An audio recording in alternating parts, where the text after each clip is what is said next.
started.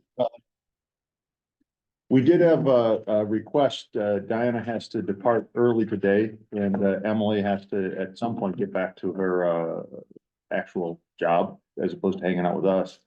In which case, yeah. Right, so we're gonna actually, and Jenny's the one who's here, a captive audience, so if it's no objections, I'd like to move the director's update to the end of today's agenda. And then hit items B, C, and D first in that order, and then we'll do the director's report at the end. Good Save the best for last. Is how I'm Yeah, looking exactly. at it. So if that's good for everybody, then no objections, all good, okay. Then let's queue up Emily and she can talk about cute puppies. Okay, good. I'll try to keep it under the time limit of 20 minutes. So just to update Ed Services a little bit, I had met with Jared and a parent that's working on this project and a trainer.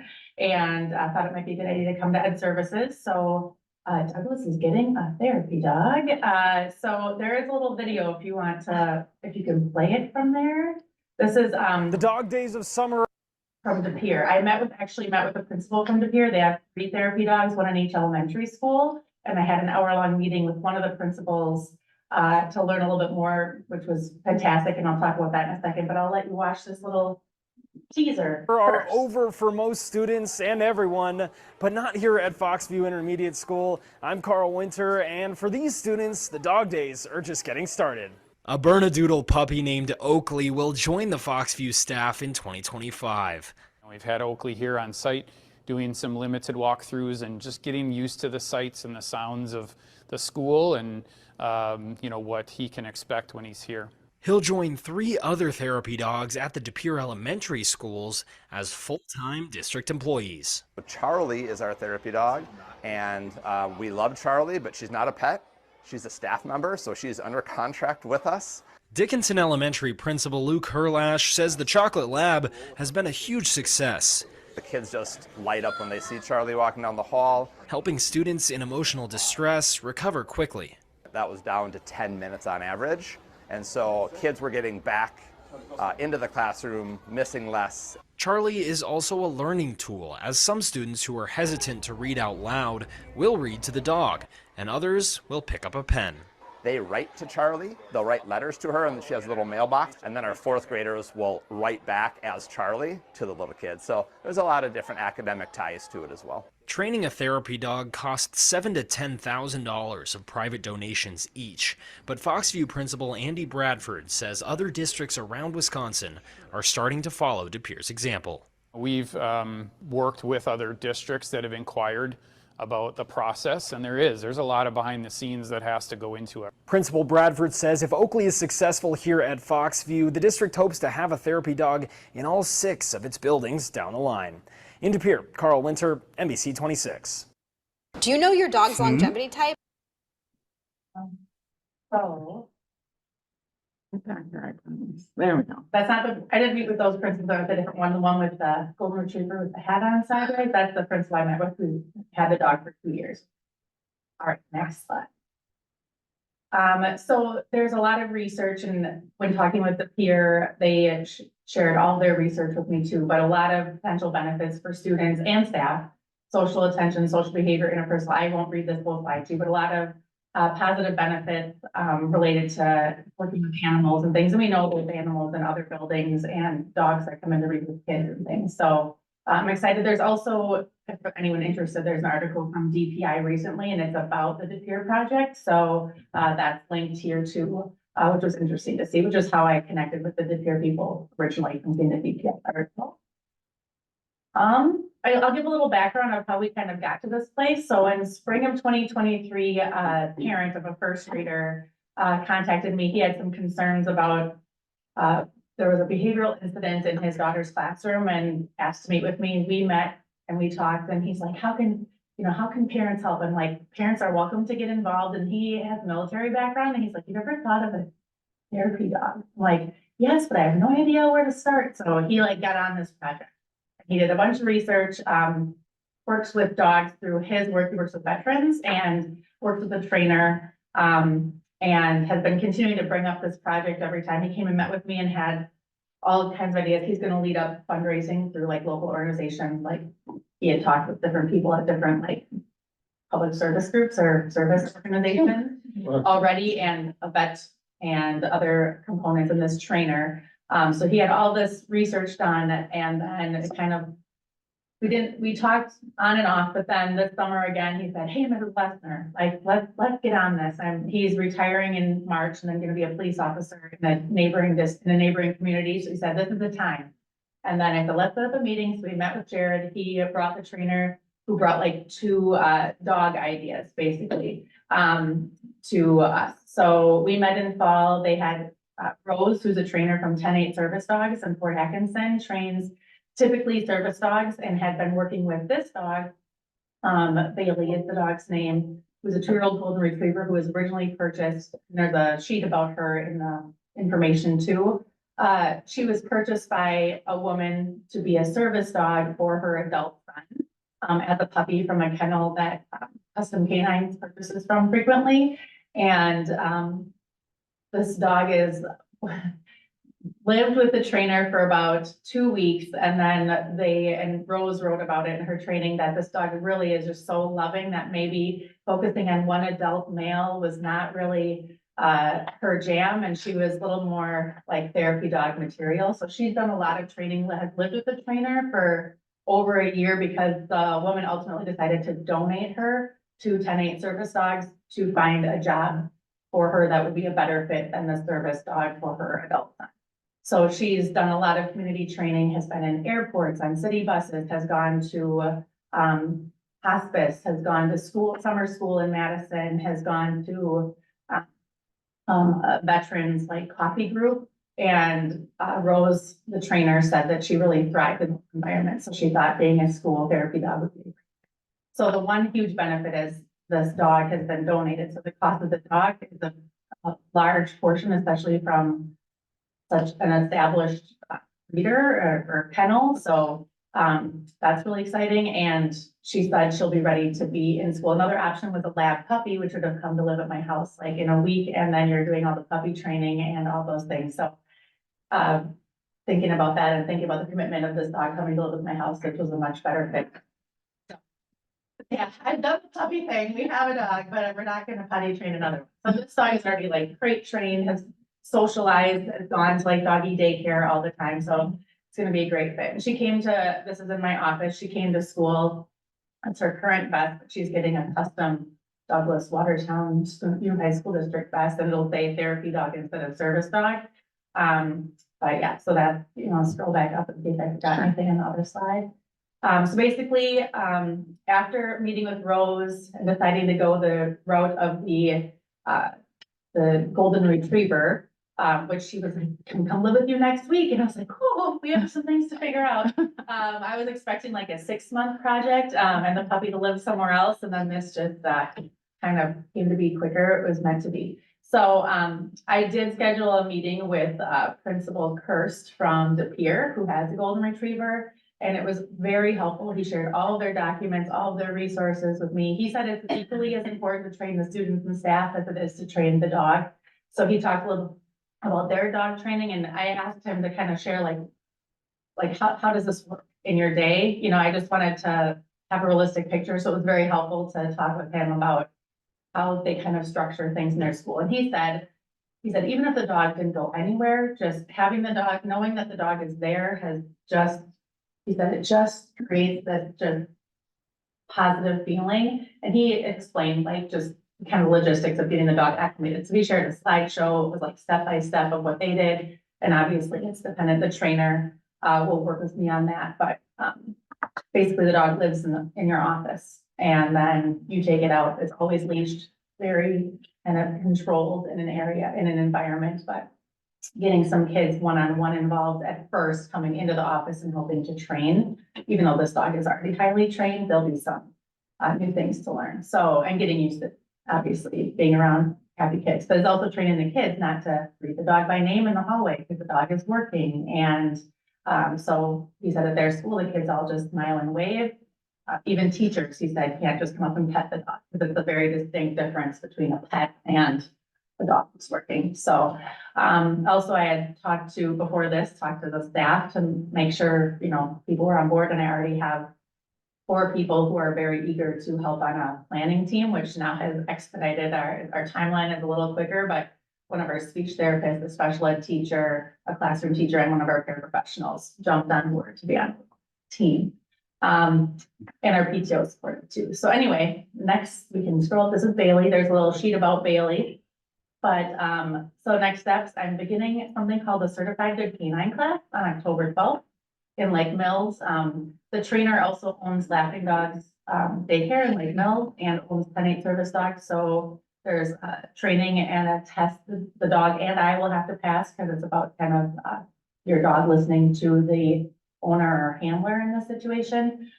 We'd be acclimating Bailey to school in a new home setting, so she'll move in with me and then come to work and basically be in my office, like the sounds of the school, the bells. Talking with that principal was very helpful about that. He just said that was like their goal for the first 2 months, just getting used to being in a school building, hearing things that they wouldn't normally hear, and just basically walking on like the laminate floor and things. Which this dog is a little more advanced than his dog was 10 weeks old when they started. I attached a parent guardian informational note, again, modified from the DePere letter, that would go home to inform parents and then let them, you know, opt out of like actually physically touching the dog if there were allergies or other reasons for whatever reason. That principal said he maybe gets a handful due to allergies every year, so, just put that letter together. And then starting to train students and staff on what to expect. So, he shared his slideshow. I'd obviously modify it, but it has things like, you know, pictures of the dog and how you kind of treat the dog when it's at school and you see it. And obviously it wouldn't be out and about a ton. I talked with him too about, you know, how he looks his schedule. So obviously it's a growing process, because there's a lot of busy things to do in the day too. So, basically though, the dog would be living in my office. And then obviously working on securing funding. This Douglas parent is very actively working on like a flyer to go out to community organizations. They already talked with Stacy about setting up a place for donations to go. Our PTO at Douglas has supported all like the startup costs, like the crate, the initial food costs and all those things. I applied for an Ed Foundation grant, which we don't know about yet, but other community donations. The vet funding, the vet is at a very reduced rate, as they do like police dogs. So she works with this trainer, and this Douglas parent has already coordinated all this. So anyway, we're rocking and rolling, and then planning for scheduling with Rose, the trainer, to come on site to train with me about an hour a week to start, and then probably after school hours, and then during the day as well. So she'll be a familiar face to the kids too. And in the slideshow from DePere, they had a picture of the trainer too. So this is Mr. You know, whatever, this is Miss Rose. She'll be coming to work with the dog, just explaining to the kids the dog's learning their job. So anyway, super excited. Staff is very excited. This dad's daughter knows, and she's like, you know, we can't say the dog's name. She was like, there's some very, her and like a few of her little friends have this top secret or something. So anyway, we're super excited, and my family's excited. It's obviously a big commitment to going from a 1-dog family, a 0-dog family before 2020, and then we said yes during COVID to getting a dog, and now 2 dogs, but our dogs met and everything is ready to go. So anyway, any questions? There's a lot, been a whirlwind of planning. I mean, exciting. My only question is, did she get to come to cabinet? You know, to make it special up here. But yeah, it was interesting. The most helpful thing has been talking to that principal. It's just kind of wrapping your head around what does this look like? Cause you know, like I'm very busy during the day. Other people are very busy. We don't just have like people available to just walk in, but he talked a lot about like scheduling and having multiple people. I have one special ed teacher who has jumped right on, like the moment I sent the email, she wrote it back right away. So that principal said he has spent quite a bit of time in different special ed rooms, like scheduled times, being proactive and kids reading to animals and things. So just, yeah, exciting stuff. Their dog actually sits and watches all the kids eat lunch, stays in place for an hour and a half up on stage.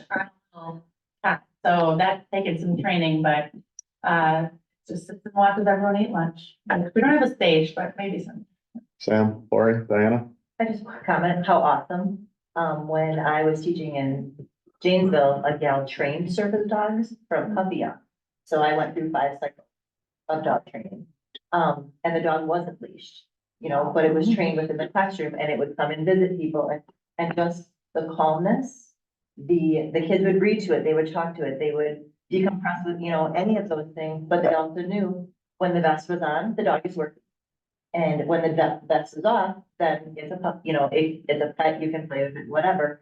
And the training part, you know, all the things that you described, some people might think, oh gosh, no, once they learn how to do it, but yeah, you gotta train the kids just as much. So thank you for doing that. Pretty awesome. Yeah, it's gonna be exciting. I can't wait. I think the kids are gonna be so excited. And on my end, I'd just encourage you to come up with a list of, let's say, 10 things that could go wrong and then have an answer for them. Yeah. Mhm. Okay, everything from potty training to Yeah. what happens when the lessons take a vacation, who's get the dog, you know, fire drills, what happens when Schurz and everybody else wants one, et cetera, et cetera. Just come up with your list of 10 things that you haven't thought of yet, write them down and then have an answer for them. And I think you're golden, but just, Golden, no fun. yeah. Yeah, these have been interesting, you know, talking, like, luckily, like, we, for example, are already gonna be gone in a weekend in October, and Rose was like, oh, Chuck or Bailey can come stay at Laughing Dogs for free. She's like family to us. I'm like, perfect, that's, check that off the list. And I think, yeah, we've talked, I mean, obviously taking the dog out, we're gonna have to have a spot for all those things. These are, just Yeah, all the come up with the things. list of 10 things that you didn't think of yet and then answer them and you'll be fine. Yep, yeah, it's gonna be exciting. Okay, anything else? Okay, awesome, proceed. We don't need any type of resolution or if I don't think so. Do we want to have any type of presentation on this, or Jared will touch on it when it actually arrives? I'm sure it will show up in a superintendent report at some point when Bailey actually arrives at the school. When is Bailey Well- scheduled to Well, actually start? like pretty soon. Yeah, that's what we thought. There's, Yeah. there's like some logistical things that need to be taken care of, right? And there's some insurance that we're looking into and there's other pieces. Which is on that to it. list of 10, thank you. Correct, the Yeah. insurance, Yeah. the dog policy, like animal policies, there's backside of stuff, Okay. like, yeah. Thank you, Emily. Maybe you can bring Bailey someday to add services. Sure. No, yikes. That's the timeline we're on, right? Yeah, yeah. Perfect. All right, thank you. Okay, thank you. All right, we're gonna switch. Next is the summer school research presentation. And I just want to give a brief update on a few things as it relates to summer school. As you know, Jamie Kep has had the responsibility of summer school along with his assistant principal and AD responsibilities at the high school. He has decided to step back from the responsibilities for summer school. So we're working as an admin team to determine who is taking on that administrative responsibility. So I did want to preface this presentation for that. As a result, Jamie is not here to present. He did share with me information, and I am presenting the information that was shared. What I'm looking for from the committee is feedback. What I would be doing then is guiding the next administrator who is taking over the summer school responsibilities to ensure that we're meeting the needs of our community, our students, and the requests of the school board. So I am open to questions and feedback. I'm happy to share the information that we have, and I will ask Cheryl to unmute as she is able to answer any questions. The administrative assistant responsibilities have been taken over this year for the first year down here at the central office. I think that's helped us streamline some items. Katie Schrader and Cheryl Hollis have been like integral in helping us understand some of the pieces of summer school, and we've really been able to focus on some of the budgeting pieces as well this year. So just wanted to preface our presentation with that. Mr. Kep did work along with the APs. And I will ask, would you, as you go through this, you want to hold questions to the end or get through the presentation? Anybody have a preference here from the committee? If there are questions, normally we would ask them as we go, but given that this isn't exactly your presentation. I didn't know if you wanted to get through it all in case there's a bunch of stuff at the end that might be missed in the beginning. So, preference? I am happy to answer as we Okay. go, as I assume that you guys have had a chance to take a peek at it. I did pull the presentation together from the information that was shared with me too, so yes. So they did pull together a summer school research team as the board had asked last year. They developed a vision statement and you can see it there.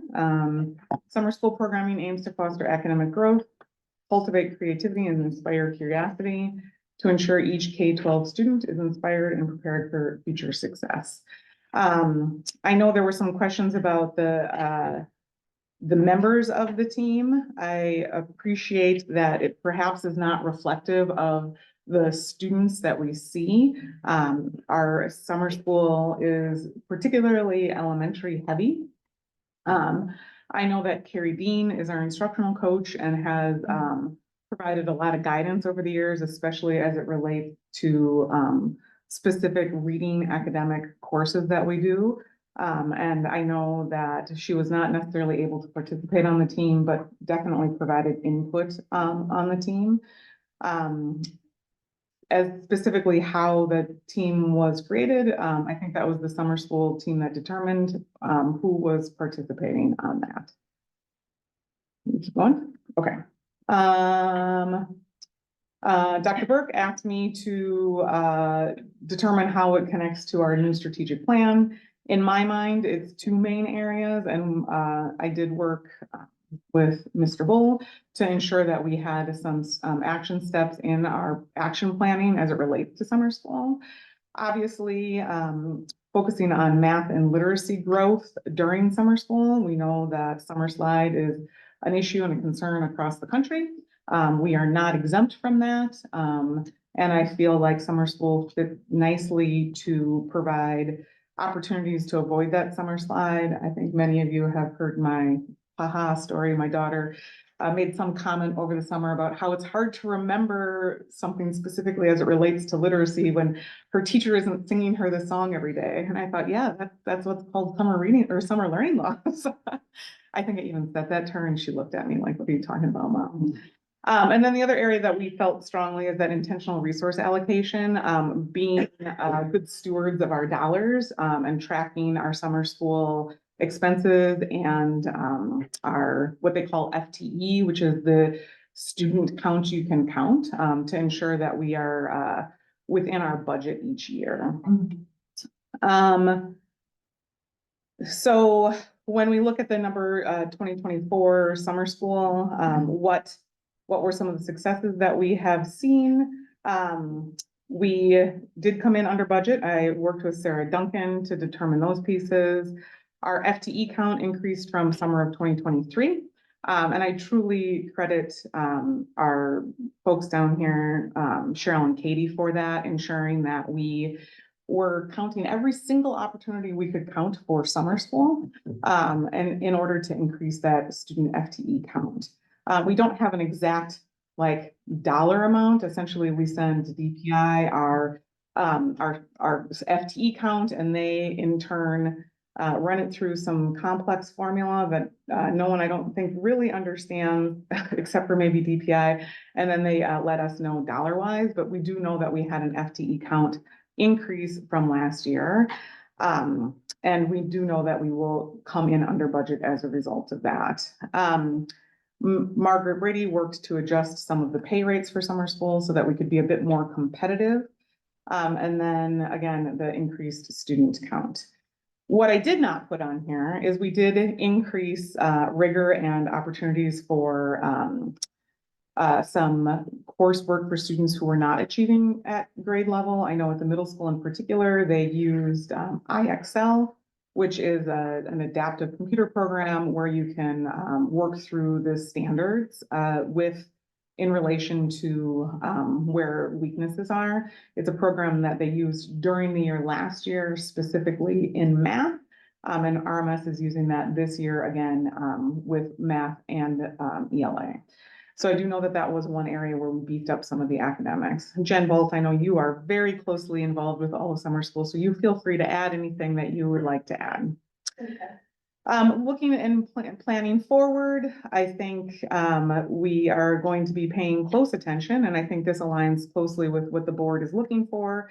Implications of Act 20 as it relates to our summer school programming. We do have to have a very, explicit, programming for students. The law states essentially students who are in third grade and not yet at grade level are not yet at the 25th percentile. You have to have summer programming. There is some question as to whether or not you can require students to attend summer programming with that or not. But that is certainly an area that we'll be honing in on.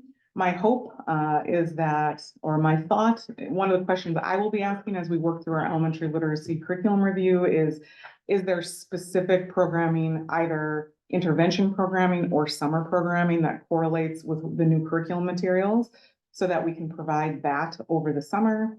Again, as I had mentioned previously, Carrie Dean, our elementary literacy coach, each coach kind of takes on a different responsibility, and her responsibility is summer school. So we'll work closely with her for that. Another challenge that we found is that it is difficult to staff in the afternoon. Cheryl can speak to attempting to assign students who want to attend a full day into an afternoon course, because many of our teachers like to just teach the morning. And so some of the class sizes are larger in the afternoon. So ensuring that we have enough programming in the afternoon so that those courses in the afternoon don't become overloaded. The team did request and recommend some scheduling changes. The team felt like we were starting too early and the students are arriving late. There are implications as it relates to that student FTE. However, if we shift that schedule, I also feel like there are implications as it relates to like parent convenience if we shift that schedule too. And so we are looking at that, and I have included the proposed schedules. Cheryl had done an analysis of how many minutes we'd be missing if we change those schedules and what that would mean for our FTE count. So that is something that we're still working through with Sarah Duncan as it relates to whether or not it makes sense for us to change those times. Also working obviously with the busing company, because transportation is sometimes a barrier for students. If they're not able to take transportation, they're not necessarily able to attend. And then another challenge is that the compensation, despite some adjustments, is not where other school districts are for summer school. So taking a look at that budget, the FTE, what we're bringing in, and determining if it makes sense to make any changes in compensation. We have no recommendations for that at this point, and obviously we'd be working closely with the HR department and the business department to make any determinations with that. Some of the possible solutions is the modifying schedules to support a later start time, offering additional credit recovery sections in the afternoon for high school students. The way credit recovery works is that it's different how we account for FTE for credit recovery. It's not like the minutes the kids are in school. You get a certain number of minutes for the number of credits recovered. And so the thought would be, if there are high school students who want to come in the afternoon to work on that credit recovery versus the morning, that we may help facilitate more credit recovery through those options.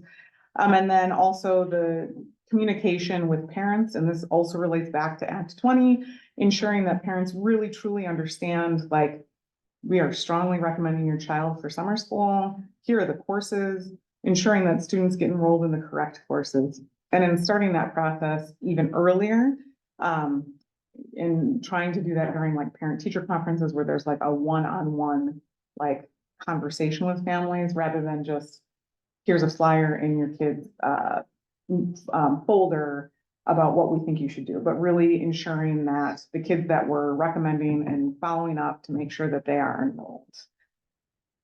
So as we move forward, I think the next steps is clarifying the leadership roles and responsibilities, working through any logistics and any schedule changes that we would make, determining any costings of staff pay or raises, reviewing our calendar and schedule changes at Ed Services. This is something that I would anticipate bringing back to you, because I don't feel like we are in a final draft version of that.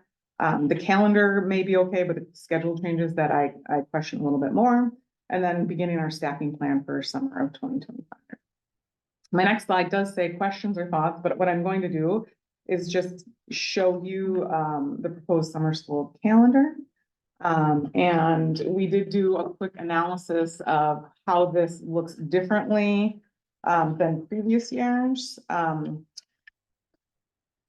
It's a little confusing with all these colors, so I would propose that we would create some different calendars for the different activities so folks understand what it is, but for ease of today, just I did accidentally print this in black and white the first time, which was not helpful. We would be starting this year on a Wednesday instead of a Tuesday. The week of the 4th of July, you can see there's a 5-day weekend.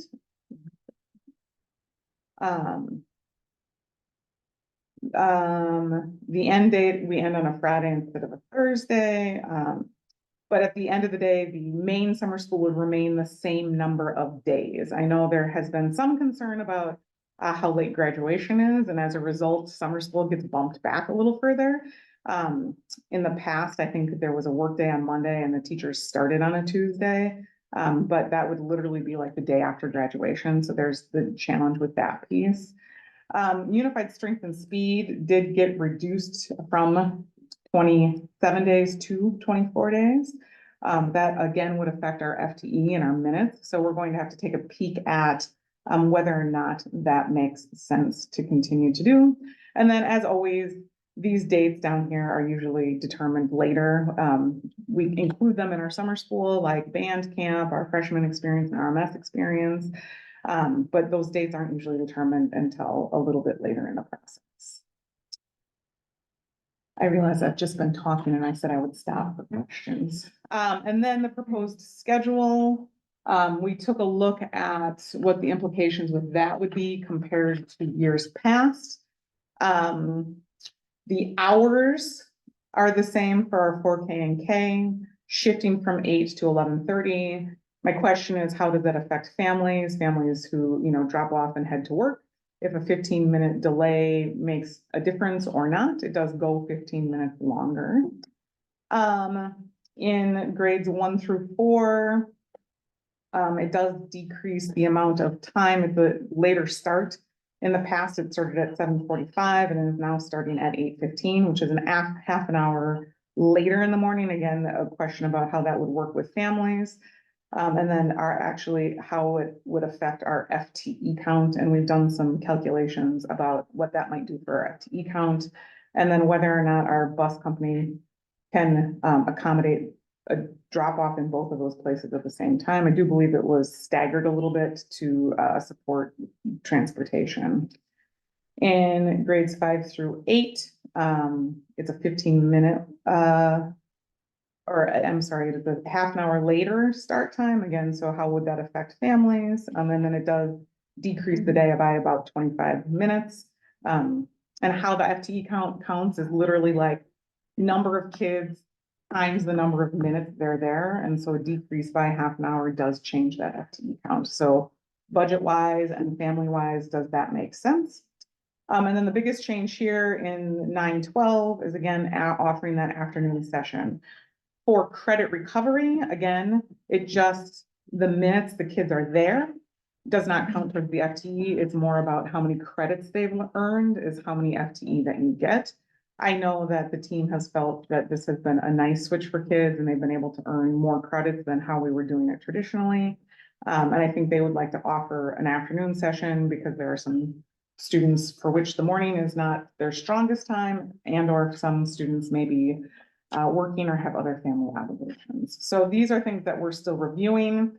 I will come back with a final recommendation to Ed Services, but I did want your thoughts and next steps, things that you want us to ensure that we're looking at as we are transitioning with leadership and making changes to help support our students.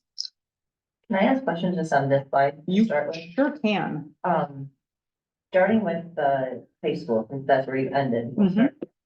You have a morning, full day, lunch, afternoon, you're proposing a afternoon schedule. I'm not understanding that when you look at the schedule for this year, so maybe you can talk through it a little bit. It had high school as a full day from 7:45 to 1:35. So what looks different about that? Good question. So what we've seen is that students, when they enroll for 9-12, that they are scheduled for the entire day, but so many of our students to sit at a computer and to stare at a computer screen for a duration from 7:45 until 1:30 is incredibly difficult to be in a single room, one computer. And our students are oftentimes not successful, and so they might work for maybe an hour or two, and then they shut down. I mean, and it's virtually impossible to get them to do much else. And so we thought that by perhaps splitting it into two separate sections, that students could sign up for either the morning or the afternoon to give them that sort of break if they wanted, or if students really wanted to have the entire time, they could do that too. So it really is just trying to accommodate, I guess, the life ones. Makes sense. The other question I have on this slide is you talked a bit about the minutes, right? And losing them, and you stated very clearly at grades 4K and K, they don't lose anything.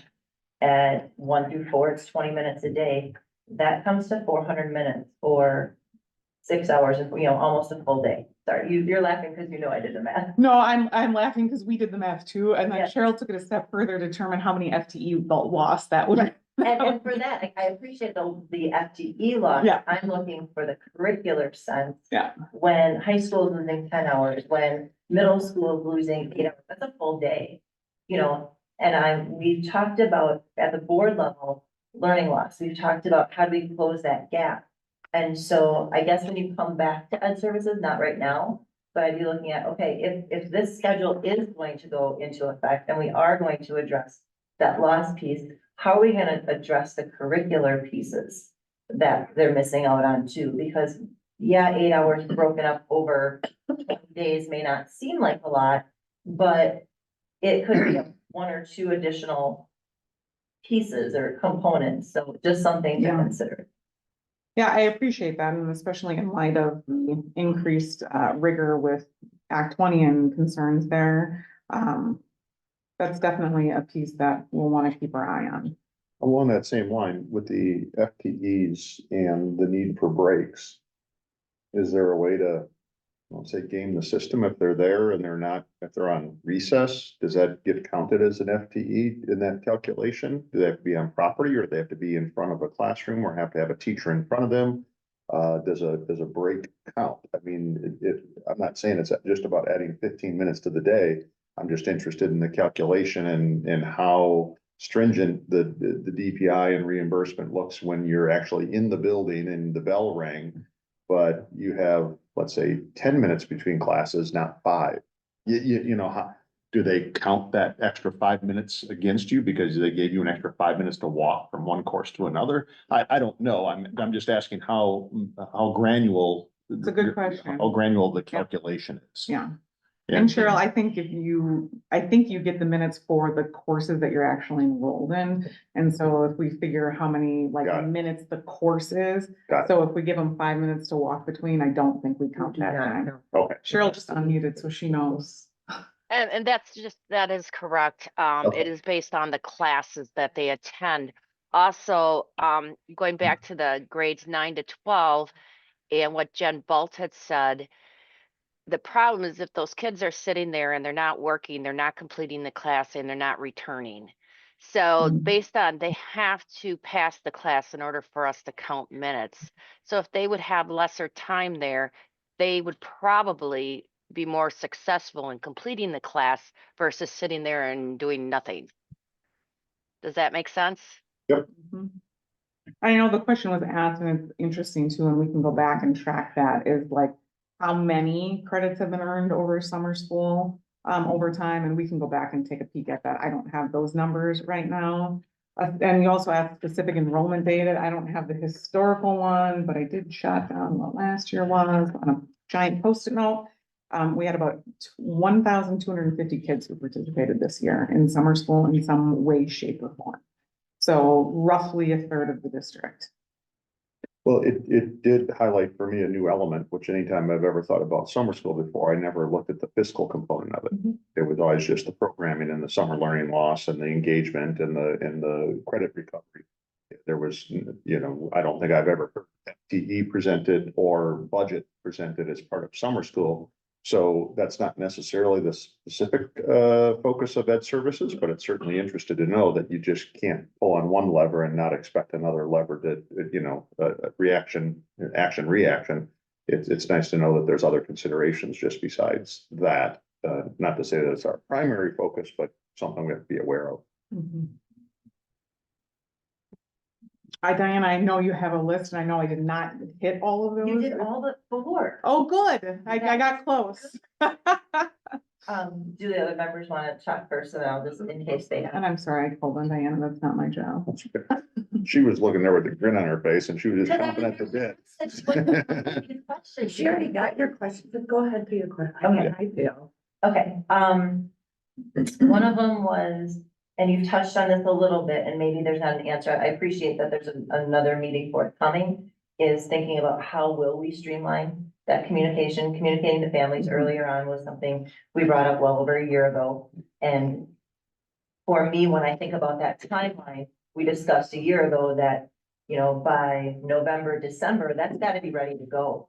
And by Christmas break, we've gotta be ready to communicate that to families, so it's ready in the spring. And at this time last year, it was, the runway's too short, we can't really get there. Well, I'm hoping that there's something somewhat in the works, because I really don't want to hear the runway is too short again. And I'm not putting a threat or anything out there. I'm really concerned that, hey, we're not going to be able to get this up and moving again, because we did talk about beefing it up in terms of academics. And I think we've seen strides toward that, but I know that I was looking for a plan of what's that going to look like? How are we going to communicate that? And so I'm hoping that we'll see a timeline for summer school 2025 at the next meeting, whether that be November, December, whenever that is. When can we anticipate those kinds of things? I was thinking that was coming today. And so I was a bit disappointed that it's not here today. So we could have some discussion, because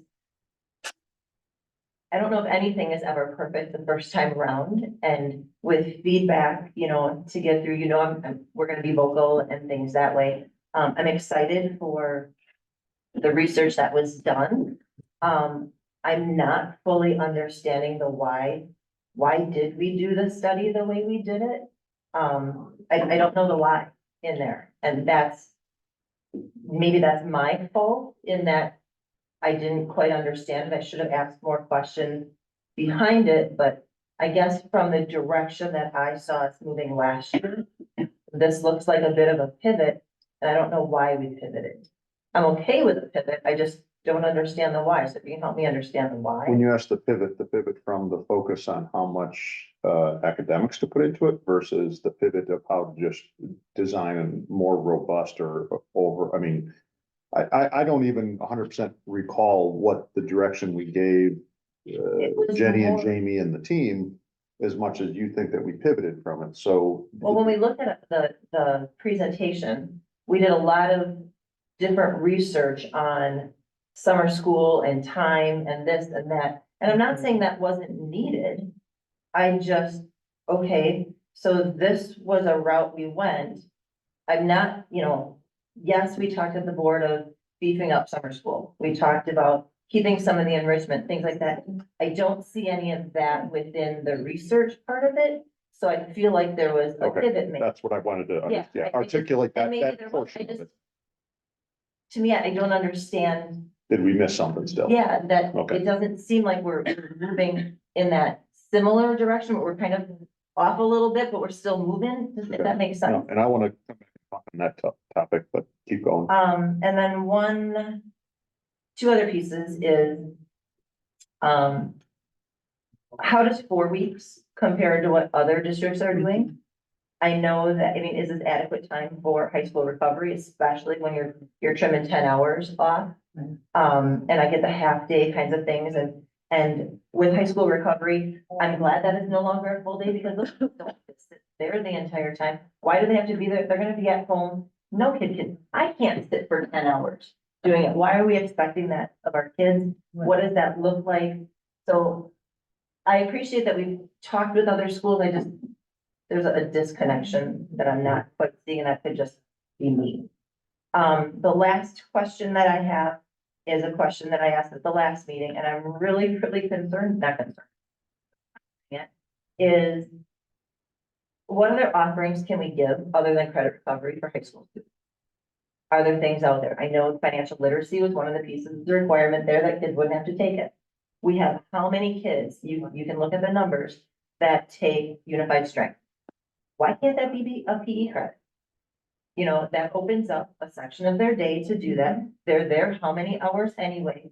I asked that 6 months ago. Well, we'll have to look into it. And I wonder, was that question addressed and answered? If kids could get a PE credit every summer that they're doing it, and that opens up some things within their day, they're there anyway. And maybe it's an attendance piece. Okay, so we need to tweak how we take attendance if we're requiring kids there. Okay, let's look at that. Maybe it's not feasible. I don't know. I'm just posing a question. Yeah, no, I appreciate your sense of urgency. And I will say, what you see in this presentation about fiscal, that was probably my fault, because that was a piece that we were looking at particularly here. So I don't want you to think that the research team spent so much time with the fiscal end of it. I will take that. I know that when they reached out to other school districts, I believe they reached out to like 20 school districts. And as I remember, the question was sort of like, are we requiring that you take an academic course if you take summer school at all? And so I know that was a piece of the questioning that they did when they reached out to their schools, and overwhelmingly, the answer to that was no. Because I know there was some question on the board, like, if you're signing up for summer school, you're not just taking card games and PE, but you're also, have to take, you also have to take, like a reading class or a math class at your level. And overwhelmingly, we found that districts are not requiring that. As far as schedules go, I know they took a look at what some different ideas for schedules are. I know mainly it looks like either they offer one big summer school time like we have, or sometimes districts will split it up into like summer school A and summer school B. And so you can sign up either for like session 1 or session 2 or both of those. I feel like that was another piece that they came up with. Jen, I've seen you nodding, so I will see if there's anything else you want to add to that.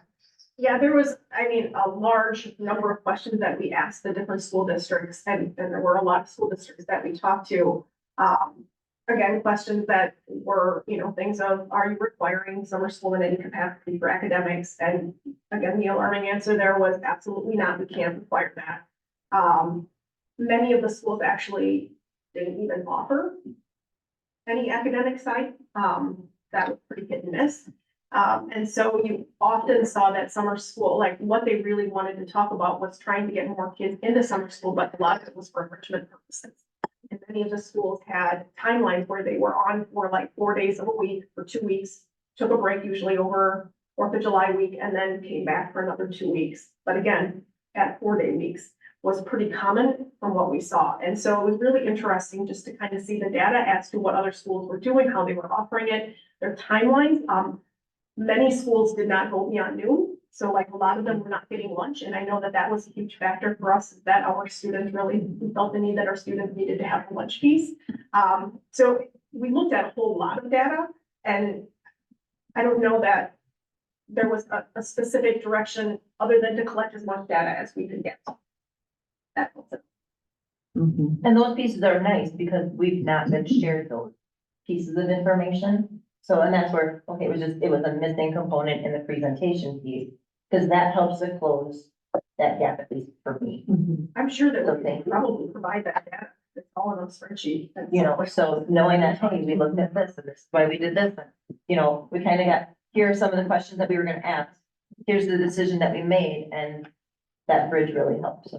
Yeah, and then on the high school piece, again, offering that in 2 different sections, we are actually hoping to gain more students in for the high school level, because that daunting piece of you have to be here, 4 or 5 hours of prep was really, a detriment for a lot of students that, nope, I want to be part of that. We're maybe if we have, well, you only have to sign up for the morning, or you only have to sign up for the afternoon, I think we'll get points.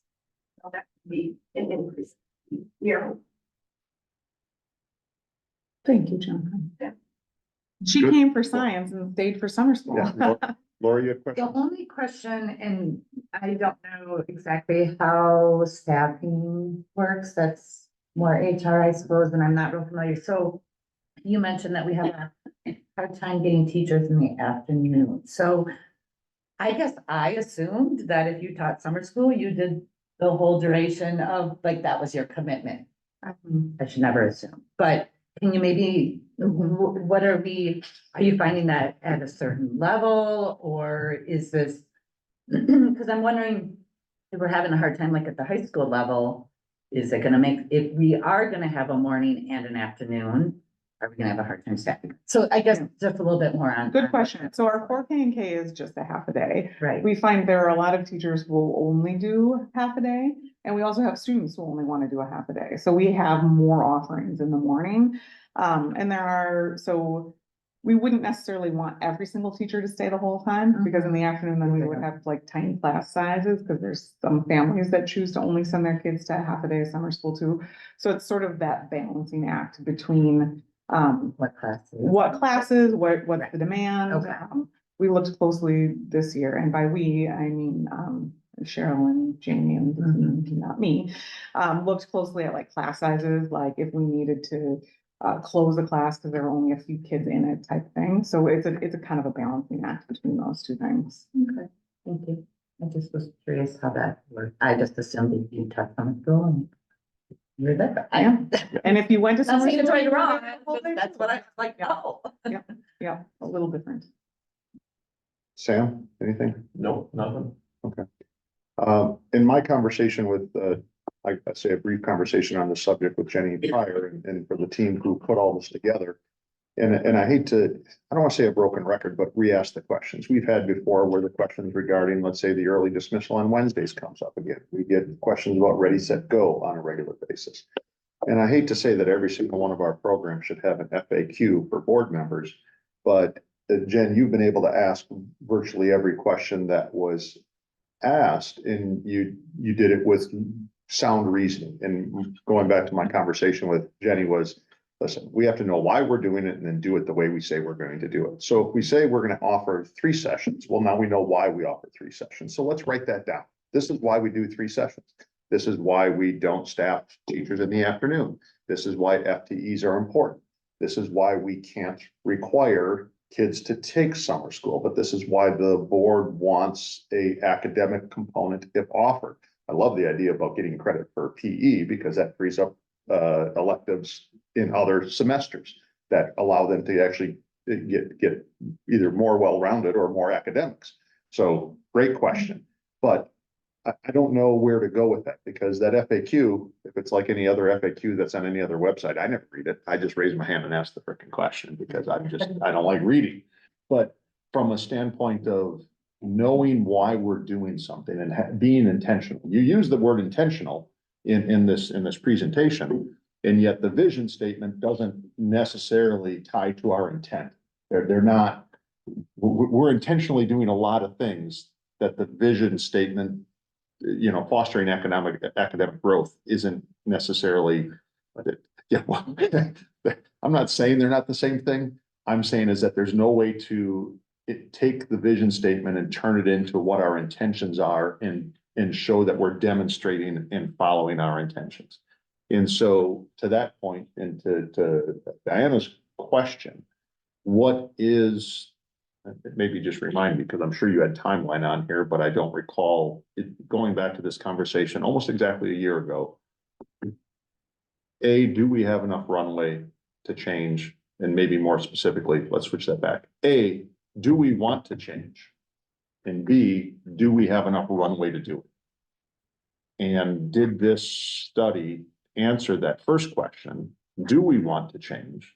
Or, and are these changes already incorporated in the document in and of itself? And then B, do we still have enough time to make those changes? And that's what I was hoping to get out of this. And I'm not gonna get in the weeds as to what classes are offered or to whom they're offered to. And, or even maybe why we're offering them. I would take all of the educators' experience and expertise on that and tell us who needs to be targeted to prevent summer learning loss or credit recovery, et cetera, et cetera. I just want to make sure that it's intentional. And that if it's intentional, then we have to be following our intent and then be able to communicate to the board so we can just check that off the box and say, hey, well, good. You guys know what you're doing. We don't have to worry about it anymore. Let's work the plan.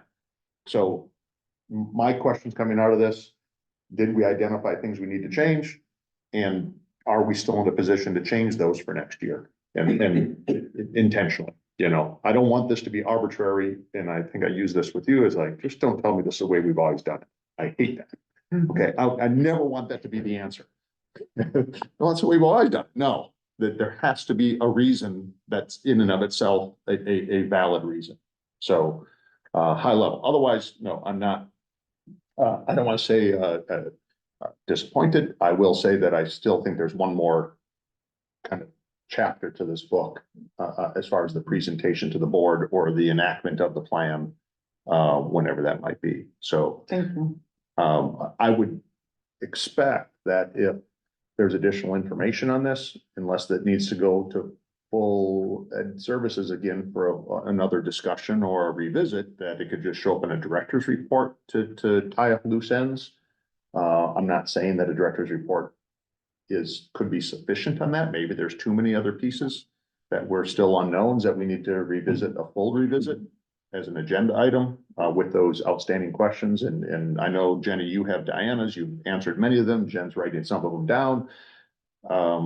So if you want it as another topic again, so we can put it to bed and answer those unanswered ones, or we just have a quick conversation between Jen and Jenny and Jared and get it on a director's report in the future, I'm okay with that too. So I'll let you guys be the decider as to how much meat is left on the bone that we have to hash out here.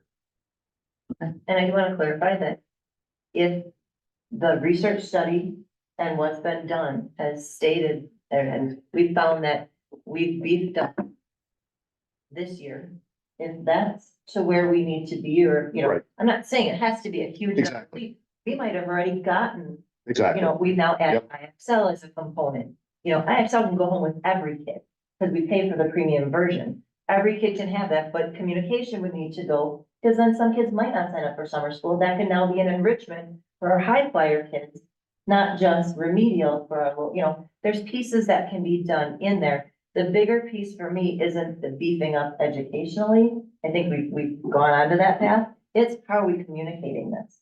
That's more of the piece moving forward. That's just my own thought. So I just wanted to make sure, because I know I didn't come off sounding that way. I had a lot of questions, which is where that channel was. Perfect. Thank you for the insight on that, Diana, and thank you for the team who worked on that through the summer and the presentation, Jenny, and yeah, let's just put a bow on it sometime before implementation. Sounds good. Thank you. All right, I believe up next, you said the library media team. Yes, Okay. and there were no questions online, hand raised or anything like that. I hear Let me double beeping check. behind me, but I'm not, I think someone just joined the room. okay. But good question. Nope, I didn't see any hand up. All right. Okay, great.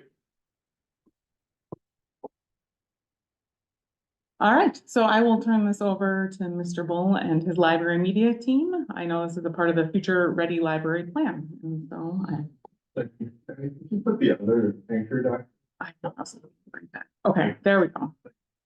I would always want to start with gratitude, so I just want to thank the members of the team here today for listening and asking some great questions and ultimately giving us feedback. I also want to thank this wonderful library team. We spent hours last year, this summer, and early this fall, really learning about what this future ready plan needs to be, really dissecting what our current state of the union is, and then thinking about what the future is. And I'll just pause to allow this wonderful team to My name is Jamie Kluberton. I'm the library media specialist at the high school. I'm in my 17th year in Watertown. But I like to tell our students I've been here since 1992 because I'm an original guest. So I went 2 years to the old school, 2 years to the new high school. Not so new anymore, but it still looks like it. So I've been in Watertown a long time. My name is Jackie Ledoux. I'm the library media specialist at Riverside. I am invested in this community because my husband is also one of the band directors in the district, so we are committed, God-loving family. I'm Dairy Ann Nelson. I'm one of the elementary media specialists at Schurz and Webster School. And I have Jamie Beach. I've been here since 1987. This is my 37th year with the Watertown School District. So yeah, I've got lots of history, and I remember the first time we even got one of these brought into the entire school. It was still the Xerox machine way back then. And my son is super excited because today is library day, and so he was so pumped. Did you see that? No. I am Tricia Long. I am the other elementary media specialist at Lebanon, Leap, and Lincoln. And this is only my 5th year, but I learned under Darien, so I'm excited to be here. Thank you very much. I've always thought that the library should be the epicenter of the school. And I'm just excited to work with these folks that I believe share that thought. And so their collaboration on making that dream kind of a reality is appreciated. I think along that epicenter, it's important to note that we have a vision for libraries to be spaces where staff and students are not only welcome, but they look forward to. Like Jackie just mentioned, you know, her son being excited about Library Day. Those are the stories we want to hear. So we're working hard to make those spaces become that. I think it's important to note that DPI has partnered with the Future Ready Plan, and they really have provided like this wheel. We're going to talk more about it, but this wheel here, the Future Ready Plan, identifies those components of wheel. And then we think about and did a survey of where we're at on each of those folks, and then determine some goals around it. I don't know if it's integral to this presentation, but I thought it'd be important to note about, just give some information about school library funding. School libraries are really funded by common school funds. And common school funds are provided by the state, and they're really strictly governed by how we use those dollars. And the easiest way I remember is that really resources that pretty much stay in the library, certainly can be checked out, but housed in the library and need to be available for every student. And so, you know, classroom libraries, that's not common school fund. Furniture, unfortunately, is not allowed under common school funds. So it's pretty strictly done. Today, we're really looking to provide a high level why, what, how. The full plan is linked. We'll dive into that only by request, by question, but we really want to give you the why, what, how. Look for your feedback, and then DPI has an expectation for this to be supported by the full board, so we'd like to bring this to the full board October 28th. And with that, I'll turn it over to this wonderful team. So thank you again. Thanks, Jason. And we want to thank Jason for guiding us through this process over the course of last year and really providing us with time and support. We haven't done this before together, so he was a really great support person for us, so thank you. So our why. Why did we create this Future Ready plan for the district? Part of it is written into administrative code that districts should have library plans in place, long-range library plans. And it's been a while since we've done a comprehensive plan, so DPI kind of pushed us along, saying that they would like all districts to have a plan uploaded to WiseDash by December. So last year we worked through the process. In addition to that requirement, we really wanted to have a plan because having a plan in place helps us focus on building robust library programs for the district. And that was really important to us because we're all passionate about our libraries. As Jason said, we want our libraries to be spaces where students want to come. staff want to come spend their time. And we also want our library programming to support student learning so that we're helping the district reach its goals as are outlined in the strategic plan. So that's kind of our teaching, our programming is helping student learning, but we also want to create those innovative spaces for our students. So last year during professional development days and through CISA networking sessions that we attended, we got to work together and also alongside other library media specialists from other districts to go through this future ready process, which is the wheel that you see, and the 8 wedges of the wheel. So we sat down and we looked at our current practices in each of those 8 wedges. What are we doing right now? What are we doing well? Where are areas of improvement? And then from there, we kind of looked at setting some overarching SMART goals with action steps. We had to keep in mind that our plan is a 3-year plan. So what can we realistically accomplish in 3 years? And that was really important to us to have goals that we could measure and we could actually feel like we could work to meet. So you'll see that a little bit later on, our goals. So we collaborated, did that current practices and put together a goal. We came up with our vision, which is that Watertown Unified School District libraries will serve as vibrant centers of educational excellence. And then we have some commitments that are in the full presentation as well. So that was kind of our why. We want to have a plan in place so that we can grow our libraries and our library program and be strong spaces within our district. So then we come to the what, and that is the development of our 2 goals. And essentially, as Jamie said, with our vision and our goals in mind, we want students to use the space.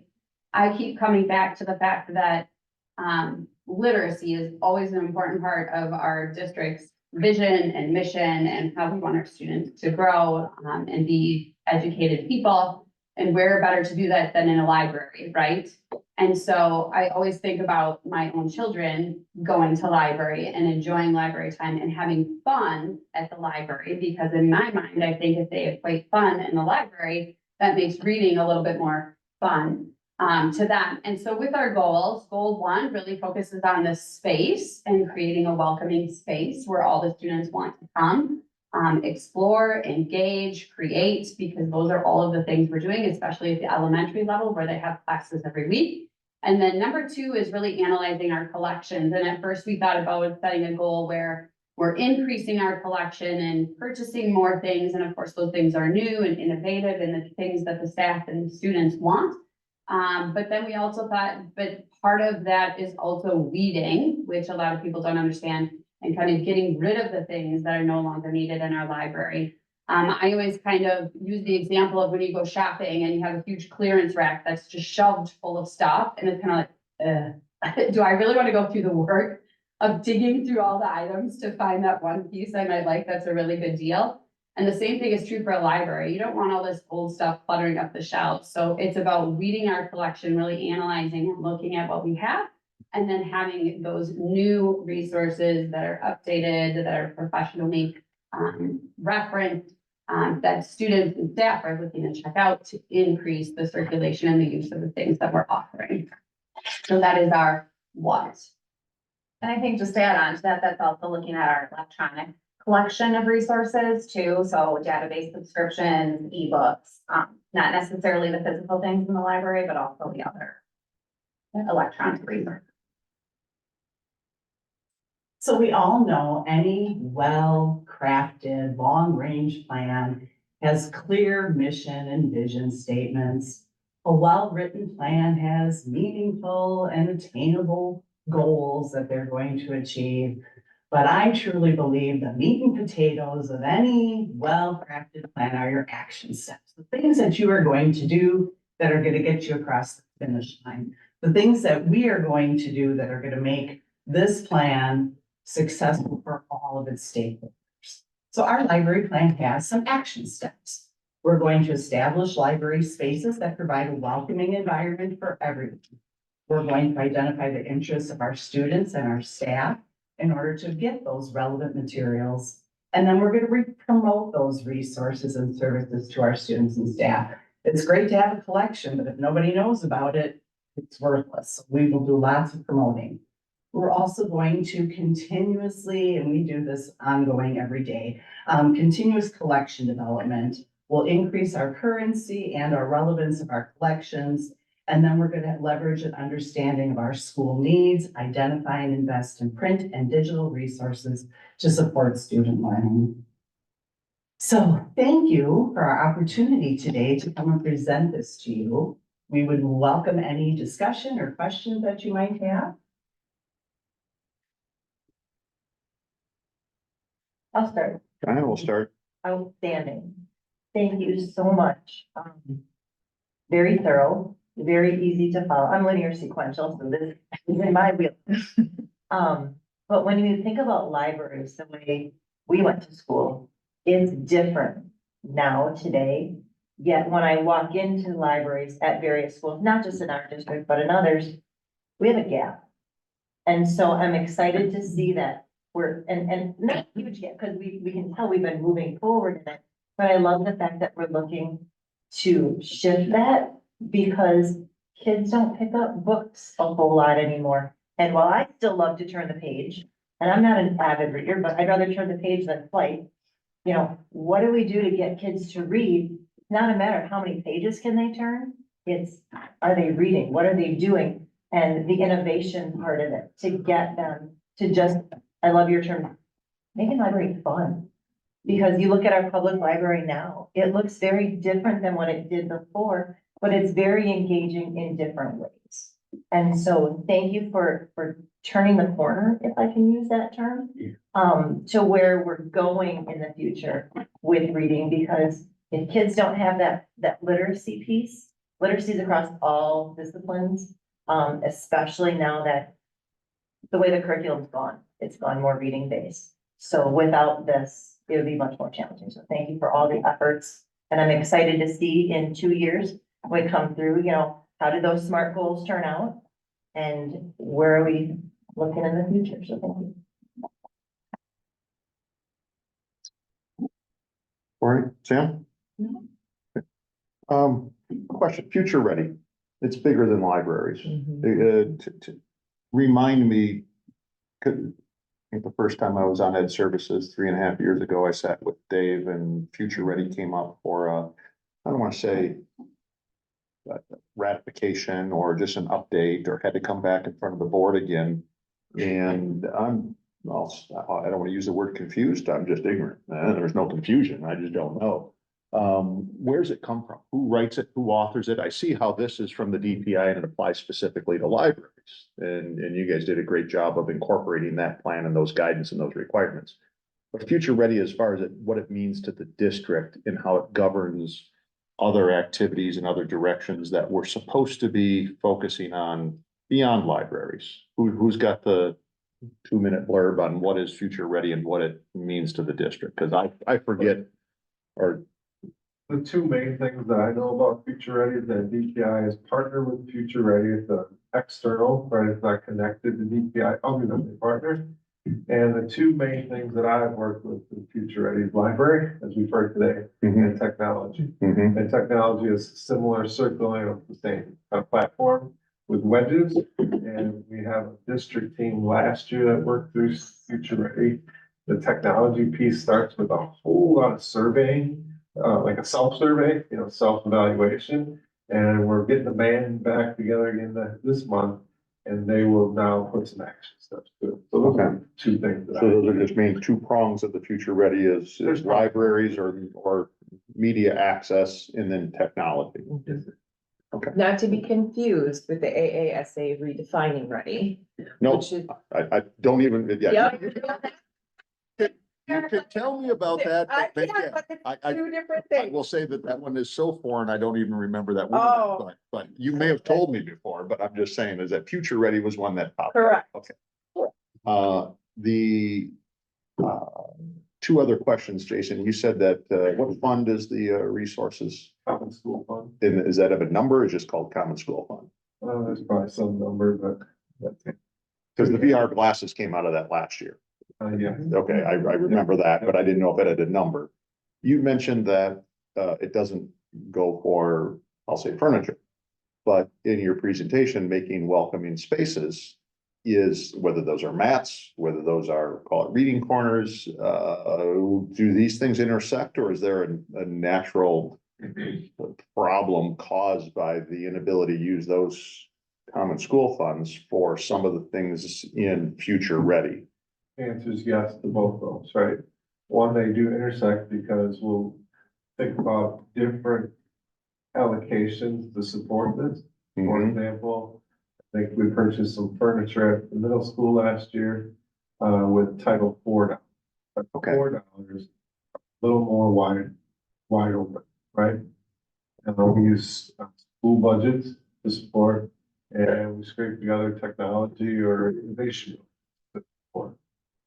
Common school fund, we are always looking for ways to, not what you say earlier, not looking for loopholes, but to stretch, right? And we have a great partnership with our DPI partner. And we'll ask her, what do you think of this? She'll give us. Okay, so really trying to leverage both.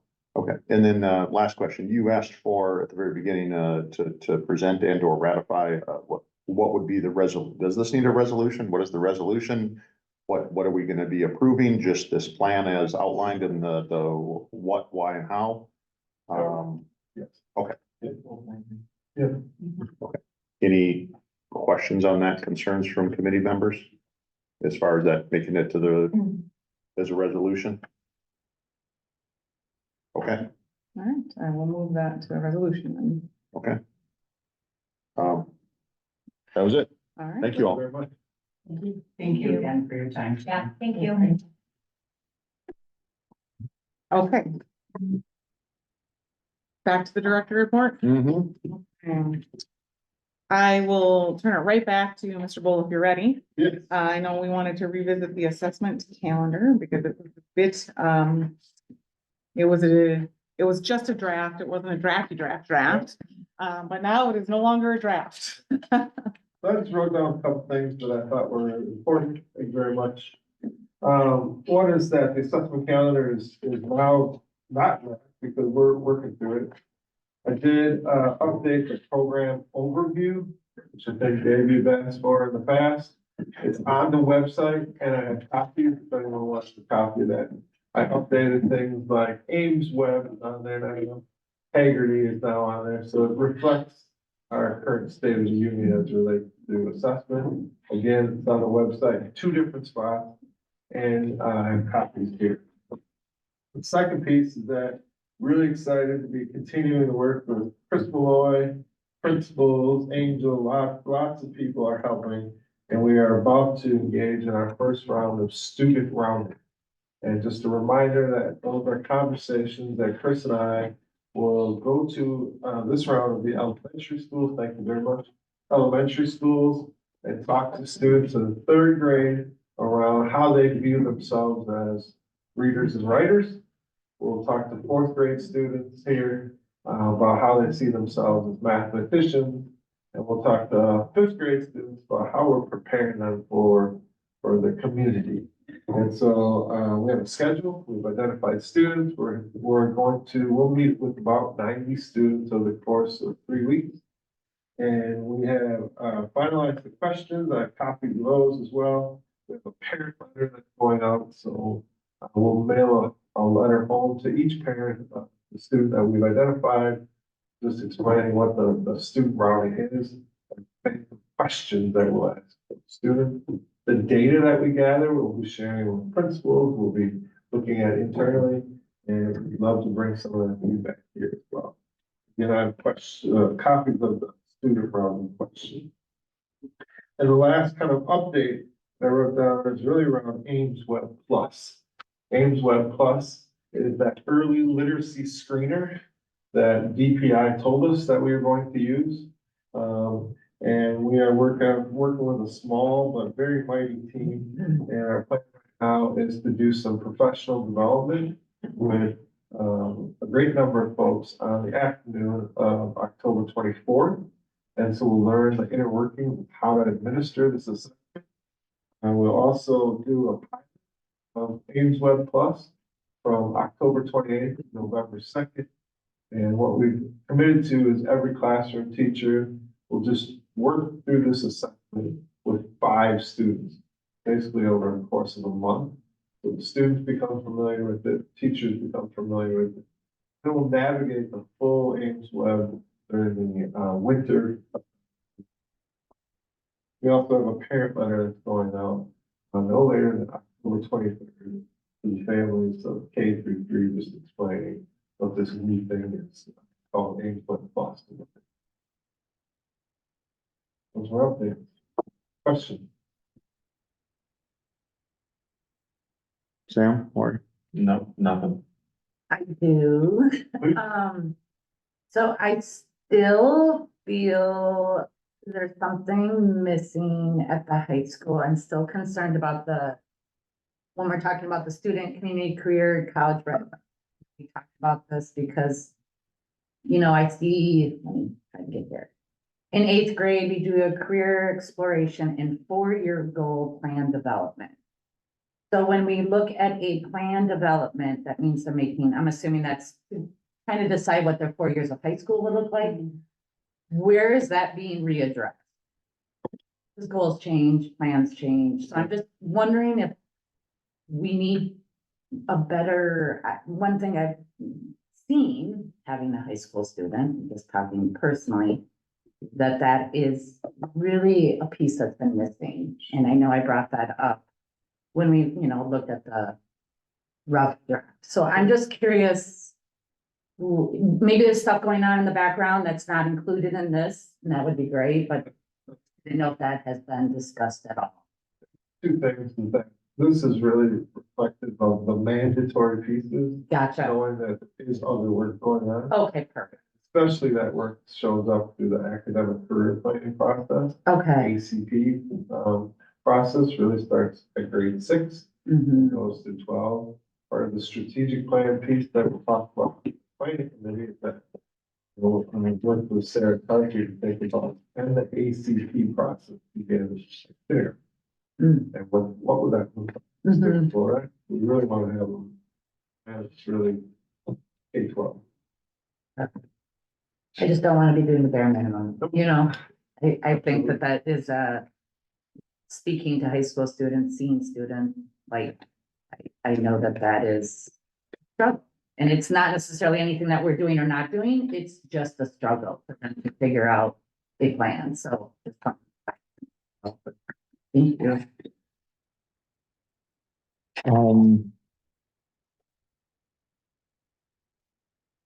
How has, I'll say, Chris Malloy's efforts influenced any changes in this? I see that there's several in here that you have as bold because they're required.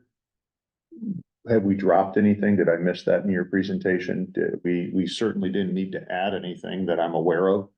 I don't want to say that we're over tested, but if I believe we're over tested, that's a very non-exact assessment of our district and or our habits. I'm not saying that that's bad, and by the way, it's not even statistically proven. And so I defer to Chris to say how many of these that aren't in bold, if that's truly accurate, that every one of these, as you point out, bolded assessments are mandatory and should be provided within the indicated window. Are these other items, have we weaned it down at all? Or are we continuing to pile on? And I think that it's my belief again, that through some analysis, we're gonna find out that many of these things aren't necessary, or that they're not delivering us information that's actionable, in which case, why are you using it? I mean, if you're not gonna make decisions with it, then why are you doing it? And that just comes down to my basic rule in life is, if you're not gonna do anything with it, then why bother? Any insight on that? Absolutely. I share that thought. Okay. First and foremost, I would say that this year I view it as a transitional year. Mostly because of the timing of the announcement of Ames Web. Originally, we're told, I think, December of 2023. We were told July of 2024. I think we learned August of 2024. but we were building this calendar while waiting for information. So, I think it's transitional because we'll start conversations really soon here. Where to start fit into the sport thing. And I think the weaning will take some time. Okay. So I think I have to be patient. Okay. The other piece, two other pieces is that I'm really excited about the student voice. And having that show up at the assessment is really exciting for me, and the data that come from that, I think would be really informative for us. The last piece, I would say Chris is weighing in on this all the time and really doing a great job of connecting with adults to show them the data so they can better understand the data. That is beneficial in a number of ways. One, it will impact learning and teaching, but it'll also help us make informed decisions about this calendar over time. And then one other comment, I guess it's to stay away from, on your page 1, you call it F and P. Spell it out, okay? You can put it as a, you can anagram it later, but spell it out. The other thing is that this is the document I've referred to many times. Dave Vitale put it together for us about 2 or 3 years ago. I'd love to see this on pages 5 and 6 of this document, so that if people want to know what STAR early literacy is, the description, the purpose, the assessment window, the outcomes and the results, the impact on the report card. These are all things that Dave put together for a nice little rubric. I don't want it to get lost. And then more specifically, I don't want it to get recreated every single time that somebody puts together a document like this, because now you have 2 documents that have to refer one to the other. So if this can be resurrected and included. It's like there. Okay, that's it. Okay, perfect. Okay, and I didn't click on the links, but perfect. Okay, great. Then thank you. And anything we need to do on this? Does this also require any type of approval? I don't think so. Okay. Thank you very much. All right, next up is I wanted to give an update on the 612 science. I will share that our middle school team, as you know, has been implementing Amplify this year. We had our first coaching visit from the company. They came, I believe, last week at some point. She observed in classrooms and provided feedback to administration and the teachers about sort of where next steps would be. Overall, the consensus is the folks are using the materials, working out some pacing pieces, and she gave them each sort of a next time I'm going to look for X in your classroom to help support that. Leanne, our coach, and Jason Whitaker, the principal there, accompanied her on that visit on that day, so they know how to support that when she is not there. As you know, our high school team last year embarked on a review of our standards and the data for our students and how we are meeting the needs of our students. What they found when they did that analysis is that there was a pretty clear gap for some of our students in like physical and earth science, given the course sequence that they currently have. They also made note that essentially there's kind of a 3-track system with science, and that the students who were in sort of the below grade level track were not showing as much growth and achievement as they had desired. So as a team, they are working through a process right now, and this is where I wanted to update you because we are not ready for prime time on this, but I wanted to preview it, where they're looking at their current course sequence and course offerings and determining how they might make changes to ensure both that our students have the opportunity to engage in all of the standards and then also to decrease that gap for students who are below grade level. Their timeline for implementation would not be until the fall of 2026 at the earliest. So it's not that we have to bring you like any course proposals or anything like in the next month. They will be spending time in October. They'll be spending the PD days this year, frankly, examining their course sequence, the standards, and what might make sense moving forward. Generally speaking, what they're thinking that they want to do is move forward with sort of a ninth grade course that would cover those earth science and physics standards. And then move forward with a chemistry in tenth grade, I believe, and, or no, chemistry in tenth and biology. Other way around. Thank you. And they would want to continue to maintain many of the options that they have now. We have a lot of Project Lead the Way and AP options. They would also like to maintain the honors options as well, so that sort of the kids who choose to take additional challenge, maintaining that track. But they want to look to eliminate the track of students who they're not seeing as much progress with that lower track. There are many logistics to work out with this, including sort of like with our social studies and where we're offering civics courses. And so they'll have to work through what would the logistics of that look like. They also are engaging in a process with piloting a curriculum in particular. And suddenly the name of the Open SciEd, I was like, suddenly the name escaped me. They're piloting that in biology right now. This is an approach that is much more similar to Amplify, where it's more inquiry based. They call it storylining, where essentially at the beginning they ask one overarching question, and then through their study and exploration, they're looking to answer that question. So they're working through that piece as well. They intend to do, like I said, analysis of the standards, how our current approach would need to change and how we might transition into that, as well as to do site visits to any districts who are using a similar course sequence and or looking at that Open SciEd curriculum materials as well. And that is work they'll engage in on their professional development days, with the goal of a more solidified proposal to Ed Services and then to the full board this spring. And again, not for implementation until fall of 2026. So we have time with this. I will tell you that I'm really excited by their high level engagement with this. They said, you know, this is things that we've been talking about for the past 5, 6, 7, 8 years.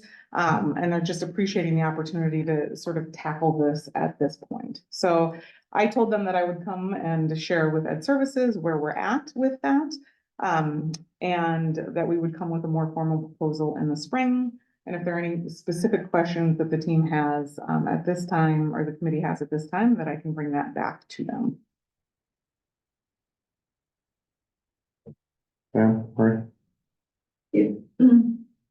If you're doing a current pilot, is that ideally the idea to possibly pilot something else next year, or how to?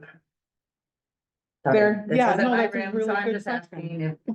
are very few like curricular materials to choose from at the high school level. This is the main one that many school districts are moving forward with. It is quite a shift, I would say, from where their traditional practices were. And I said, if we learned anything from our math adoption at the high school level, a slower implementation of that rather than like all courses at once would make more sense, especially when we know that the students from the middle school are coming to the high school with more similar experiences with that. So at this point, I don't see them wanting to engage with any other materials, but it is a question that I can pose back. So if they're piloting it this year, you said in biology, right? Correct. And they're liking it, does the pilot just continue next? Is that just considering continuing the pilot, or would they go, you know what I'm saying? Does that make sense? What I would Just because we're anticipate, yep. looking so far ahead. No, I agree. What I would anticipate is as part of this plan that we would propose in the spring, that at that point, we would ask for a more formal adoption of Okay, that. so that one could be more. Yeah. Just maybe just that one. Yes, just that Okay, material. perfect. The other thing with Open SciEd is that you can actually use it for unit specific. And so I don't know that they are going to pilot the entire year of Open SciEd. And so it may be that they are going to pilot a couple of units to see how they like it. And then next year would maybe be like a trial. And then also trying to bring in like the chemistry into the Open SciEd as well. And Jen's leadership has been phenomenal on this because she was a science teacher herself. So she comes with a very strong background with a lot of connections across the state with her involvement with the state science team as well. So we very much appreciated her leadership with this as well. The reason I ask is sometimes I feel like pilots are really quick. Yes. And sometimes you have a pilot, so I was just kind of curious. Timeline. What, Yeah, yeah, what, it's a really good what does that question. look like? Yeah. Okay, I'll say somewhat along the same line. Is this consistent with the curriculum review document you put together last month or 2 months ago? Yes, Okay, so. we didn't present that and then immediately get off pace. No, this has been essentially, so where we're at with every single one of our curricular areas is that this has not been a process that we've engaged in. And so we have sort of gone full force really fast in all of our areas. We were in different places at the middle school and high school when it came to science. The middle school had some teachers who had longevity and had their created materials that they had used. We had a lot of turnover with the science department and did not feel like we had at the middle school a really strong backbone to work from. And so that's where the urgency of adopting Amplify was last year. And that's an example of having piloted materials pretty quickly because we knew there was a higher level of urgency there. At the high school level, they worked in conjunction with a review of the standards. The high school team has had a lot more longevity with their teachers and didn't feel that same level of urgency to adopt materials. They wanted to take the time and look at their course sequence as well. And so they're taking a little bit longer than where the middle school was. My goal is long-term, we're working through a process that's K-12 and it's staggered a little bit more so that we're not like, science, social studies, math, like right in a row. As you know, with our literacy review, and we talked with the team last night about this, the curriculum that we'll adopt will likely be what they call knowledge building, and we'll have science and social studies embedded in it. And so my long-term plan is that we will sort of sync up these 3 levels so that when we're looking at this, we're looking at it K-12 and not with individual schools. We just weren't quite there yet. And so this is exactly where I had planned to be with that curriculum review cycle. That's a long answer to your question. As long as we're on, I hate to put forth the document, then the very next month deviate from it. Correct. So I I'd agree like with to that. work the plan. Yep. I agree with that. And then I think you've said this several times, maybe directly answering this question, but maybe I'm just gonna ask it again. When we realize that there's a opportunity, a gap, we're just missing the boat. And an example I come up with is 30 years ago playing Pictionary with a friend, they had to draw England and they didn't know where England was. And this was an adult. And I said, how is this even possible? And she goes, well, I moved from one school in 8th grade to a different school in high school. And geography, world geography was in 7th grade in one and eighth grade in the other, or whatever it was. And she never had a world geography course. Well, that's what happens when you move from one school to another. When we see gaps, when we move from one curriculum, when we move from one school, how do we know when we're missing something in and of itself in the classroom? And when we need to reevaluate the entire curriculum altogether? And maybe you did say that there were gaps. I thought that's what I heard that we identified, but we don't have to hit it with new curriculum day one. We can also put the science teachers together and have them have a conversation and say, hey, you know, little Jimmy and little Susie's coming in and they're not getting what they're getting over when they come in from Webster. They're not getting it at Douglas or whatever the conversation is. Just highlight on that. Is that how we tend to fill the small gaps, is with not cross-functional, I guess it'd be a vertical team, to ensure that everybody's on the same page with what the deliverables are? Or am I overstating or understating the process? No, I think you're exactly right. And I think that's where we want to get to this more of a K-12 process instead of like a leveled process. You know, for example, when the science team examined like where they found gaps, we're not waiting until 2026. I keep looking at my computer as to what year it is. We're not waiting until 2026. Okay, good. To start filling those gaps. Like for instance, with the coursework with Project Lead the Way, you know, they're noticing there were certain gaps with Project Lead the Way that students have if they're taking sort of that pathway. And so they're right now figuring out how are they ensuring that those gaps that they've identified are included in that coursework, rather than just saying, well, we know it's a gap, so sorry for the kids who are currently in our seats, but we'll have it fixed by the time their kids come through, right? Okay. That they are, Okay. they see that and they're already looking at how they're implementing pieces to make that happen, so. Okay. And then when you look at how the state reviews standards, when we start on our path to the curriculum review cycle, then reviewing the standards that the state put out if there are any major changes with that. An example of that is, and we've talked about this a lot, math, we did not review our workings with the standards and the shifts in the standards, and we saw a huge difference in the rigor from what we're offering compared to what the standards were. And so that's why it's important that we engage in that process on a pretty regular basis. So. Okay. All right. And then last but not least, Ready, Set, Go. I asked our elementary principals, the questions that you had asked me to be able to address. And I should color code my paper next year or next month. We reviewed the attendance by our families.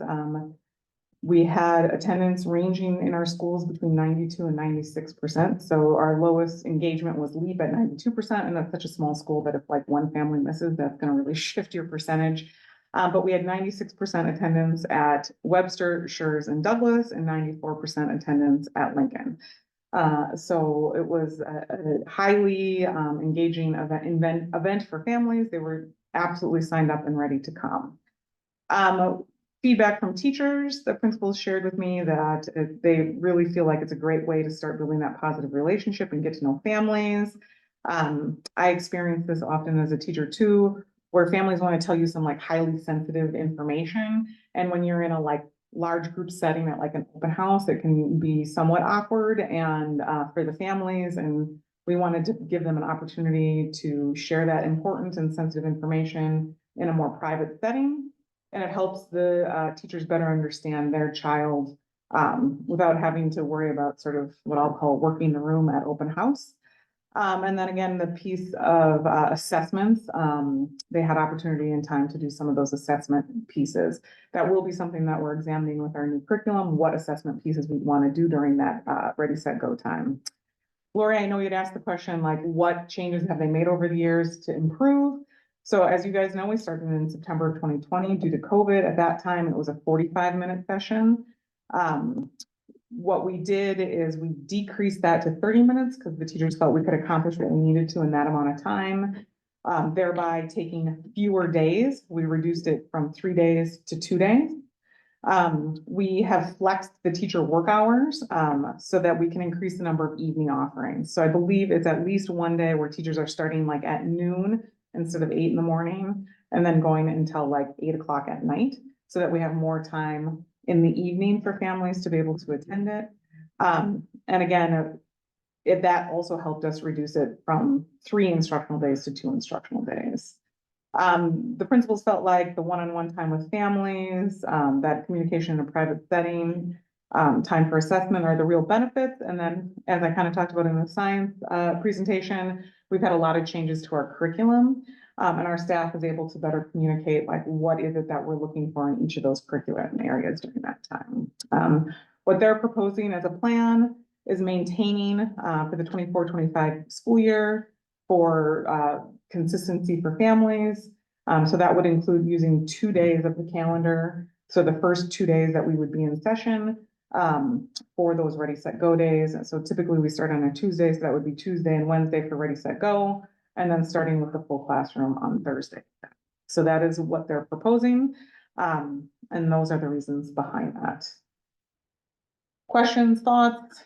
I know we typically then propose that during the full calendar, but I know that we wanted to sort of separate the calendar discussion from Ready, Set, Go as well. Did you receive feedback or any feedback from parents? I know they have surveyed parents in the past. They did not do a formal survey this year with families. Why? Just because we've been doing it now, or? I will ask them that question. Yeah, Mhm. okay. Any additional thoughts, Lauren? Sam? No. Okay. I mean, I think that for those of us who were close to the beginning of Ready, Set, Go, when it was created, Lori and I weren't on the board quite yet then, but we got on shortly thereafter, and it's been, I don't want to say contentious, but it's been regularly debated and tweaked. And there were some board members who were more against it than for it. And there's probably some teachers and some principals who were more against it than for it, but opinions have varied. I think that the current sentiment of the board is not that it's not a productive and useful tool, and we've heard from plenty of principals in the past, as we presented on this, and we've seen the surveys. And I think that the staff has done a as best as possible job trying to accommodate parents' schedules and other students' schedules. And I think we're getting a lot out of it. I think the one thing that it comes down to still, at least for me, and the one that I hear, if there's any heartache, it's the overall school calendar. It's when does it fit? Do you come back for a Friday for a Ready, Set, Go conference? Do you come back for Friday for one day of school? And just getting everything compacted into the most efficient bundle that respects the time of the families, respects the time of the teachers, and respects, I'll just say, major holidays, whatever you want to call it. And so I don't think there's a lot of sentiment on the board currently that Ready, Set, Go is a vestige that has to be, removed. There used to be that opinion from former board. I don't hear that now. I'm not saying that I can speak for everybody on the board. Obviously, you're not hearing it today in Ed Services. And I don't think you're going to hear it much from the full board at all. So it's still making sure that it's the most effective program as possible, not just, exactly, not just for that one student and that one teacher in that one classroom, but the contracts, the long-term calendar, graduation date, you just have to look at it in a big picture, not just narrow as Ready, Set, Go. And if there's anything that I encourage us to do is continue to work on the overall calendar, which this is why we're talking about a Ready, Set, Go today, is because we'll probably be seeing the full calendar, probably not in, I think we see that in December typically. But this will roll into it. So, And I know that there is a calendar committee right now that's looking at some really creative and different ideas. The last meeting that Margaret facilitated, there were some really different ideas out there, but I appreciate that. I also know the elementary principals have analyzed like minutes that they have and what compared to the minutes that we have. So instructional minutes that we have compared to what's required by the state. And we have plenty of room, as far as like the bare minimum required by the state to. I hate bare minimums. I know. And I assume Margaret's listening, right? I assume she's Yes, she listening is. too. She'll be running in the front door. I know, if say it. exactly. Yeah. She was here at one point. Yeah. There she is. I will also say that the 3 days before Thanksgiving was the other one that was strictly implemented to prevent kids from going home, seeing family during COVID and then coming back to school with a bunch of viruses. In which case, there's no reason to hold on to that one any longer than is necessary, especially when it adds 3 days in the summertime. But now I'm not on the calendar committee. I've just overstepped the bounds. I think we're done with the meeting today. I just comment that I've heard that one before. It's out there. Yeah, Especially if Duly it's noted. duly senior noted. Parents about graduation. Yeah. I'm hearing about Yeah. it, believe me. Precise. I know. Okay, is there any, Lori, I appreciate your questions ahead of time or past questions on Ready, Set, Go. I don't mind reviewing Ready, Set, Go on an annual basis, but it's not a review to decide keep or go. It's a review to just say, how did it go this year? Exactly, And and I did we think- learn anything that we should be doing different? Right, And and I- it does affect the calendar, like you Right, said, so and there it- are a lot of things that go into it, so I think it's keeping Yeah. us Yeah. on the same track together. Right. It's And an then, easy thing to put in a director. and I really like the attendance numbers. Not only are they good numbers, I like hearing the attendance that, hey, how'd we do this year? Because if it's slipping, then we realize that the community isn't quite as engaged in it as we want them to be, and we have to redesign it. But keeping everything in the 92 to 96 range, I don't think we do anything at 92 or 96, so that's actually pretty good. Okay. Good. All right. Thank you. And that was it for the director's report. Okay. Technically only 10 minutes past the schedule, based off your bucketed minutes, so Might have to- with nothing else, we'll adjourn the meeting. Future meetings, I've already gotten a note from Diana regarding some topics that she'd like to add. I'll review that with Jenny. Sam and Lori, please do the same, as well as any other board member listening. Please forward any topics to me, and then I'll discuss them with Jenny. And that's that. We're looking at next month, review of the Laude courses at the high school and course proposals. So we'll Okay. keep on track with that. So just a heads up on that. Okay, sounds great. Class dismissed. 9:19.